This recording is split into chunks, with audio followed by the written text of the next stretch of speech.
used to think, kings and leaders held all the power, right? But what if the real force shaping our world is something far more, well, collective? That's the big question. Welcome to the deep dive.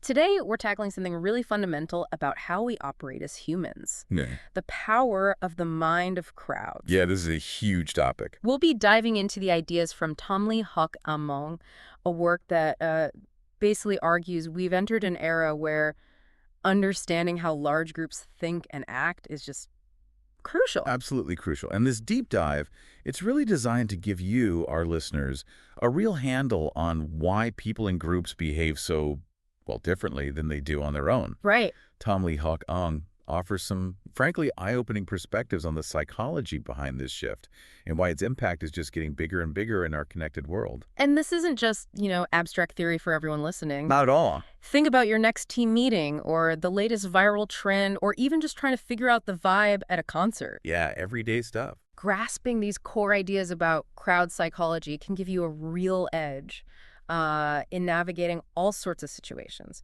So let's jump in. Okay. This whole idea that a crowd is more than just a bunch of individuals standing near each other. What's the key? How do we start to unpack that? Well, what's fascinating right from the get-go is this concept that when individuals form what the source calls a psychological crowd, it's not just a gathering. Not just simple addition. Exactly. Something new actually emerges. A collective mind, it's called. And this mind fundamentally changes how they feel, think, and act. The source uses a great analogy. Think of individual cells forming a complex body, an organism with totally new capabilities. Okay, like building blocks, making something entirely different. Or even simpler, like, basic chemistry.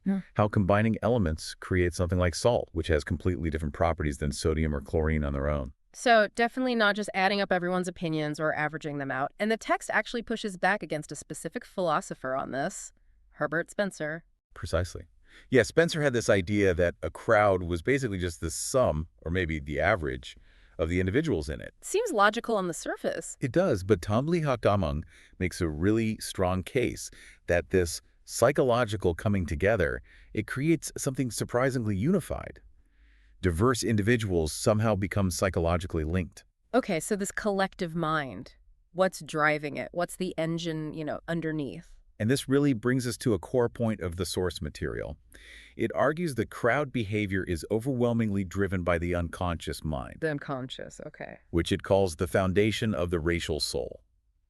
Now, we need to be a bit careful with that term racial soul here. Yeah, that sounds loaded. It does. But in this context, it seems to refer more to those deeply ingrained, often inherited predispositions and shared cultural understandings, not necessarily race as we might define it today. Right, more like a shared heritage or deep cultural programming. Exactly.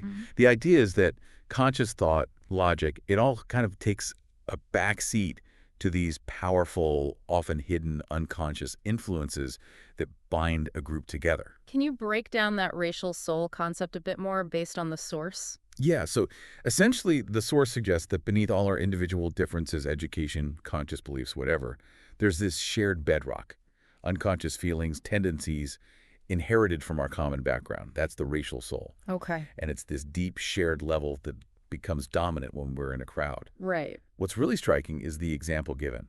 When it comes to those fundamental emotions and beliefs, think politics, religion, morality. The big stuff. The big stuff, yeah.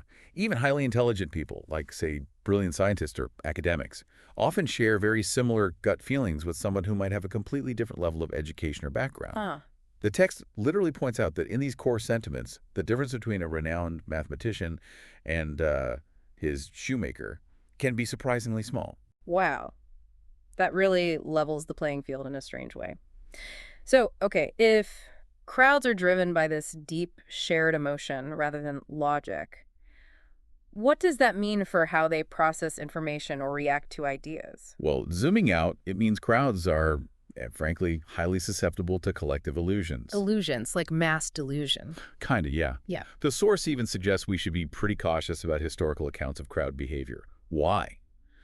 Because they could be heavily influenced by just poor observation at the time or later interpretations that are shaped by whatever the crowd wanted to believe. Okay, so history gets filtered through the crowd's lens. Right. It even goes so far as to say that the legendary image of a historical hero often holds way more power over a crowd than the, actual complex reality of that person's life. So history becomes more about the story the crowd needs or wants to believe rather than the facts. Potentially, yes, that's the argument.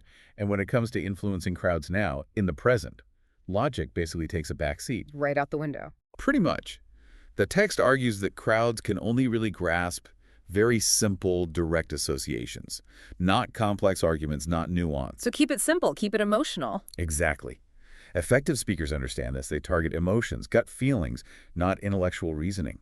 The laws of logic, honestly, have very little sway over that collective mind. You can see that play out, can't you? Think about how a catchy, maybe even angry slogan spreads so much faster than a detailed policy paper. Precisely. The source gives examples like long-lasting religious prejudices that just persist for centuries, despite logical contradictions. Yeah. Or think about the historical belief in things like witchcraft. It was widespread, even when there were clearly intelligent, rational people around. Logic just didn't cut through the collective belief. That makes a chilling amount of sense when you think about misinformation today.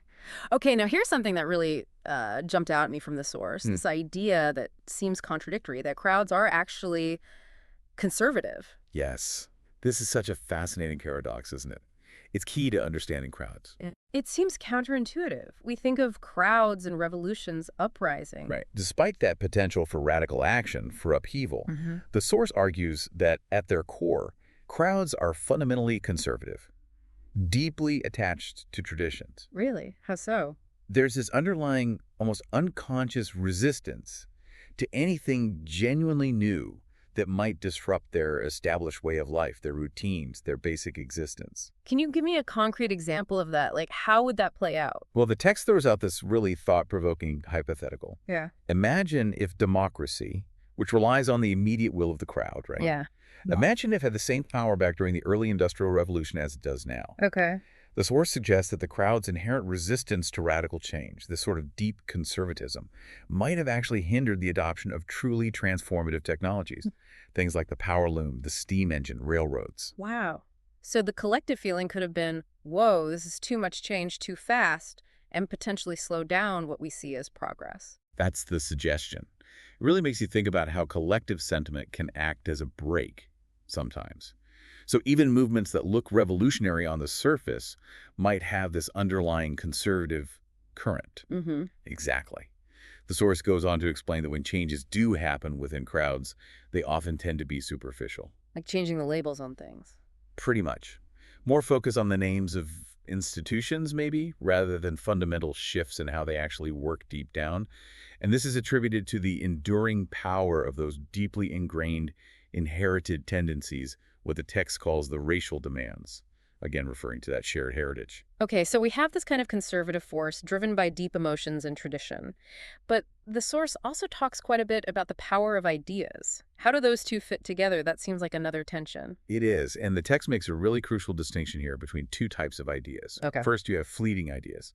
These are the surface-level opinions, the trends, the things that come and go pretty quickly, often driven by immediate events or influences. Like waves on the shore. Exactly. The source uses that kind of imagery, surface ripples. Then you have the fundamental ideas. These are the deep, slow-moving currents. Ah, okay. They're shaped by our environment, our shared heritage, our deeply held beliefs. These ideas have a much, much longer-lasting stability and influence. They're like the powerful undercurrents of a river. So the fleeting ideas are maybe like today's headlines or viral memes, while the fundamental ideas are more like deeply ingrained cultural values, maybe religious beliefs, things like that. That's a really good way to put it, yeah. Very accurate. And the source stresses that when these fundamental ideas finally take root in the minds of crowds, and this can take a long time, Right. they become an incredibly potent, almost unstoppable force. They can have huge, far-reaching consequences. And like what? Well, the French Revolution is cited as an example. The ideals behind it, social justice, human rights, that sort of thing, these were fundamental ideas that, according to the source, took nearly a century to really become ingrained in the collective mind before they finally unleashed that transformative and very violent power. A century for an idea to really take hold? That gives you a completely different perspective on the timescale for major societal shifts, doesn't it? It really does. It's not about instant change with these deep ideas. Now, the source also emphasizes the influence of time and race. Let's dig into that a bit. Sure. So Time, as we just touched upon, plays this critical role in just preparing the ground. Setting the stage. Exactly. Ideas need time to germinate, to take hold within that collective consciousness. This means certain ideas can only really blossom or be realized in specific historical periods. They're deeply rooted in the past. They need that past to grow from. So an idea, no matter how brilliant or powerful, just won't resonate if the time isn't right for it, if the soil isn't ready. Precisely. That's the argument. And then there's the factor of race, which, again, we need to understand in the source's context. Right, that shared ethnic or national identity, the inherited characteristics. Yes. The text argues that these factors significantly impact the mind of crowds. They lead to different characteristics, different behaviors, even among groups that might look culturally similar on the surface. So two crowds, maybe both European, might react very differently because of this deeper racial soul. That's the idea presented. The underlying principle is that the shared heritage, the soul of the race, as the text puts it, profoundly shapes the soul of the crowd. Okay. And this leads to a rather stark conclusion in the text. Which is? That the dominance of crowds, this era of crowds, could potentially lead to a regression, a return towards more primitive, barbaric behaviors. Wow. Unless a strong shared cultural identity, that racial soul, again, acts as a kind of protective barrier against unthinking violence and chaos. That's pretty sobering perspective on the potential dark side of unchecked crowd power. It is. It definitely presents a warning. The text also briefly touches on different types of crowds, doesn't it? Just a quick classification. Yes, it does. It provides a basic breakdown, mainly dividing them into heterogeneous and homogeneous crowds. Okay, what's the difference? Heterogeneous crowds are the ones made up of diverse individuals, all different sorts of people. Like a street protest or a random audience? Exactly. And these are further broken down into undifferentiated crowds, like that random gathering in the street you mentioned, and differentiated crowds where people have specific roles, like, say, juries or parliaments. Got it. And homogeneous. Homogeneous crowds are made up of people who share common characteristics.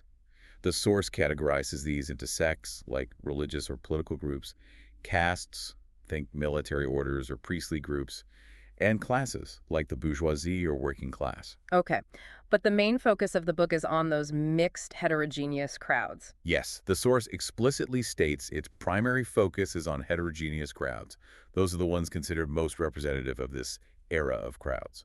All right, so understanding how a crowd thinks is one thing, but how does someone actually go about influencing one? What are the levers you can pull, according to the source? Right, the practical side. The text really emphasizes the crucial role of prestige. Prestige. Okay, what does that mean exactly? It can be two things. It can be acquired prestige. This comes from external factors like wealth, social position, titles, uniform, that sort of thing. Things you inherit or achieve status-wise? Yes. Or it can be personal prestige. Yeah. This is more about an individual's charisma, their perceived strength of will, maybe a reputation for success. That magnetic personality type? Kind of, yeah. And interestingly, the source suggests that while having wealth can sometimes make up for a lack of personal prestige. Money talks. It seems so in this view. But extraordinary talent, or being incredibly smart, intellectually brilliant, not necessarily essential for leading a crowd. That's really counterintuitive, isn't it? You'd think having the best ideas being the smartest person in the room. You would think. But not necessarily when it comes to swaying a crowd, according to this text. It even points out why, say, working-class electorates often don't choose representatives from their own background. And that? It's often because those potential leaders are seen as lacking prestige among their peers. They haven't got that acquired status or maybe that powerful personal aura. So people are more likely to vote for someone they perceive as having higher status or more authority, even if that person doesn't share their background. Huh. So prestige trumps relatability sometimes. It seems to be the argument. Yeah. The source also paints a pretty vivid picture of things like election meetings. It says they're often dominated by really strong assertions, maybe insults hurled back and forth. Sounds familiar. Even occasional physical scuffles, not by reasoned, logical debate about policies. Definitely sounds more like a passionate rally than a calm discussion, yeah. And what about the whole concept of universal suffrage, the right for everyone to vote? The source seems a bit skeptical there. It does express some significant reservations. The text puts forward the argument that civilizations ultimately are the product of a small minority of exceptional minds. The intellectual elite, basically. Sort of. Individuals who represent the highest levels of intellect, creativity, innovation. It suggests society's structure is like a pyramid, widening at the base with decreasing intellectual capacity. Okay, controversial. Very. And therefore, it argues, the progress and the greatness of a civilization can't solely depend on the votes of the masses, who, in this view, may lack the intellectual capacity for truly informed, long-term decision-making. Wow. That's a pretty direct critique of the foundations of mass democracy. It is important, though, to understand how the source presents this. It's less an outright advocacy against democracy and more an observation about what it sees as potential weaknesses inherent in the rule of crowds. Pointing out the philosophical vulnerability. Exactly. It goes on to note that while the belief in the power of the masses is incredibly strong in the modern era, almost unshakable. Like a new religion. Precisely. It compares it to the unquestioned religious dogmas of the Middle Ages. Philosophically, it might be vulnerable, but its practical power is immense. So you can't argue with it. The text basically says trying to argue against a crowd's deeply held conviction is like trying to argue with a hurricane. It's futile. The doctrine of universal suffrage, it suggests, now holds a power akin to that of major religious dogma in earlier times. So regardless of its potential flaws from this perspective, the power of the crowd in politics is just a reality, a force of nature almost. That's the picture it paints, yes. Now, what about established institutions? Governments, legal systems, traditions, do they significantly shape this collective mind over time? Here again, the source is quite skeptical about their deep long-term impact. It argues that while institutions obviously exist and function, their effect on the fundamental character, that racial soul of crowds, is pretty limited. How does it back that up? It points out, for example, that you can have very similar democratic institutions, constitutions, elections, parliaments in different nations, yet they lead to vastly different outcomes. Give me an example. The United States and various Spanish-speaking countries in the Americas are used as examples in the text. Similar institutional frameworks on paper, but very different results in practice. Why? The underlying argument is that a nation's inherent character, rooted in that shared heritage or racial soul, is the more dominant force. Institutions that don't align well with this fundamental character are seen as ultimately unstable, maybe just temporary disguises. So you can't just transplant a set of rules, like a constitution, from one culture to another and expect it to work the same way. The underlying character of the people is key. That's the strong implication. The ingrained national character is presented as the more powerful determinant. The text even suggests that things like revolutions or wars might establish new institutions that seem incredibly powerful at first. Yeah. But their long-term success, their stability, really depends on how well they ultimately mesh with the fundamental nature of the people they govern. Interesting. The source also takes a pretty critical shot at certain education systems, particularly what it calls the Latin system. What's the problem there, according to the text? Yeah, it really goes after a specific approach to education. The main point of contention is what the text sees as this flawed belief that simply cramming students' heads full of textbook knowledge, mainly through rote learning, is the way to make them intelligent or capable. Memorization over understanding. Exactly. It specifically critiques the Latin system, thinking primarily of France at the time, for emphasizing memorizing facts and theories, often at the expense of developing critical thinking, independent judgment, or practical real-world skills. So it's about the quantity of information poured in rather than the quality of understanding or the ability to apply it. That's the core criticism. Yeah. And the consequence, according to the source, is pretty dire. It argues this system produces a large number of graduates who are, yes, highly educated in theory. Book smart. Very book smart. But they lack practical skills, maybe disdain manual labor, and primarily seek secure state employment because they're not equipped for much else. Okay, I can see how that could be a problem. It leads, the text argues, to widespread unemployment among these graduates, deep disillusionment, and it actually creates a fertile ground for social unrest, dissatisfaction, even potential revolution. Because you have a lot of educated but frustrated people. Precisely. The text includes a pretty strong quote about the dangers of an education that's purely theoretical, totally detached from the realities of the working world. It leads to painful failures and disappointments when these graduates actually try to enter real life. Yeah, that sounds like a recipe for societal frustration, definitely. Let's shift gears slightly to something a bit more abstract, but the source says it's equally powerful. The influence of words and images on crowds. Oh, absolutely. This is a really critical piece of the puzzle for understanding crowd psychology. The text explains that the power of words to influence crowds doesn't really lie in their precise dictionary meaning. Not the definition. Not primarily. Yeah. It lies in the powerful images they evoke in the minds of the crowd members. Ah, the mental pictures. Exactly. But, and this is key, these images aren't fixed. They can vary hugely across different time periods and between different cultural groups or races in the text terms, even if the actual words stay the same. So the same word, like democracy or freedom, could conjure up totally different feelings and ideas depending on who you're talking to and when. Precisely. The text says words act like bell buttons. You press the word, and it rings up a specific, often deeply felt unconscious image or association for that particular crowd. That's a great analogy. Furthermore, the source points out that some words just get worn out. Through overuse, they lose their power to evoke strong images. They become cliches. Yeah, empty sounds, basically. Cliches that people use without really thinking. The text suggests that with a relatively small vocabulary of these stock phrases and slogans learned early in life, people can often navigate conversations and social situations without actually engaging in much genuine, independent thought. Kind of like mental shortcuts that end up preventing deeper understanding. Wow. Okay, finally, let's talk about the role of leaders. Who leads these crowds and how do they do it? Right, the leaders. The text describes effective crowd leaders as often being, perhaps surprisingly, individuals of action rather than deep intellectual thinkers. Doers, not philosophers. Generally, yes.